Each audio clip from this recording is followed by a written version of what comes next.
Kanalımdan ve mutfağımdan hepinize yeniden selamlar, sevgiler. Bugün sizlere çok pratik bir şekilde hazırlayabileceğiniz, fırın kullanmadan misafirlerinizin tarifini soracağı çok pratik, çok lezzetli bir pasta tarifi yapıyorum. Dünyanın en kolay pastası diyebileceğim bu tarifin buyurun hemen detaylarına geçelim. Tarifimiz için 3 paket yulaflı bisküviye ihtiyacımız var.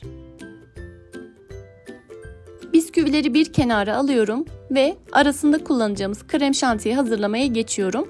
Uygun bir kaba 250 ml süt ve 2 poşet toz krem şantiyi alarak mikserle koyulaşıp kıvam alana kadar çırpalım. Dilerseniz krem şanti yerine ev yapımı pastacı kreması da kullanabilirsiniz. Krem şantiyi daha sonra kullanmak üzere buzdolabına kaldırıyorum. Bisküvileri ıslatmak için uygun bir tabağa 1 su bardağı sütü alalım ve bisküvileri bir defa bandırıp çıkartarak uygun bir tepsiye bisküvilerimizi yerleştirelim.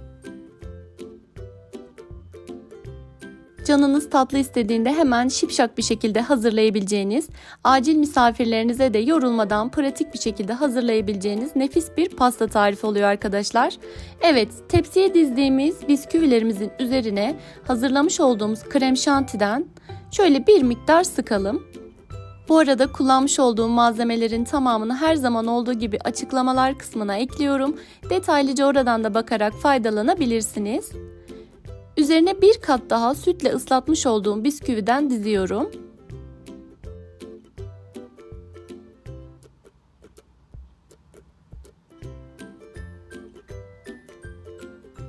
Üzerine tekrar krem şantiden sıkıyorum. 3 kattan oluşan bir pasta oluyor arkadaşlar. Pratik oluşunun yanı sıra oldukça gösterişli bir ikramlık tarifi arkadaşlar. Evet, son olarak yine sütle ıslatmış olduğum bisküvilerden pastamın üzerine diziyorum ve tepsiyi buzdolabına kaldırarak 15-20 dakika buzdolabında dinlendiriyorum. Biz de diğer yandan üzerinde kullanacağımız çikolata sosunu hazırlamaya geçebiliriz. Bunun için uygun bir tencereye 2,5 su bardağı süt ve 1 poşet toz çikolata sosu kullanıyorum. Dilerseniz ev yapımı çikolata sosu tarifi de yapabilirsiniz. Açıklamalar kısmına ev yapımı çikolata sosu tarifimin linkini ekleyeceğim. Söylemiş olduğum gibi dilerseniz o tariften de yapabilirsiniz. Çikolata sosunu ocağa alıyorum. Kaynayıp kıvam alana kadar pişiriyorum. Piştikten sonra ocaktan alalım ve üzerinin kabuk bağlamaması için ara sıra karıştırarak ılıtalım. Ilıyan çikolata sosundan 1-2 kaşık bisküvilerimizin üzerine dökerek her yanını kaplayalım. Kanalımda bunun gibi birbirinden değişik, birbirinden lezzetli pasta, kurabiye tarifleri bulabilirsiniz. Bunun için kanalıma bir göz atmayı da unutmayın lütfen. Evet, pastamız büyük oranda hazır durumda. Üzerinin süslemesinde kullanmak üzere 50 gram beyaz çikolatayı benmari usulü erittim ve üzerine çizgiler halinde sıkıyorum. Üzerini dilediğiniz şekilde süsleyebilirsiniz. Ben beyaz çikolata ve toz Antep fıstığı kullandım. Evde yapabileceğiniz en pratik, en gösterişli pasta tariflerinden bir tanesi. Umarım sizler de bu güzel tarifi dener ve beğenirsiniz. Evet, son olarak üzerini toz Antep fıstığıyla süsledikten sonra en az 1 saat buzdolabında dinlendirelim ve servise hazır hale getirelim.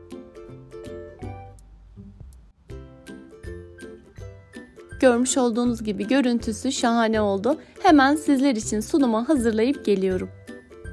Benim vaktim olmadığı için buzdolabında dinlendirme aşamasını tamamlamadan hemen sizler için kıvamını, dokusunu göstereceğim. Ama söylemiş olduğum gibi en az 1 saat buzdolabında dinlendirdikten sonra daha tok, daha güzel kıvamlı bir pasta oluyor arkadaşlar. Umarım bu tarifi sizler de dener ve beğenirsiniz. Tarifimi görmesini istediğiniz arkadaşlarınıza göndererek, yorum ve beğeni yaparak kanalıma destek olursanız sevinirim. Güzel tariflerde buluşabilmek dileğiyle inşallah. Afiyetle kalın, hoşça kalın.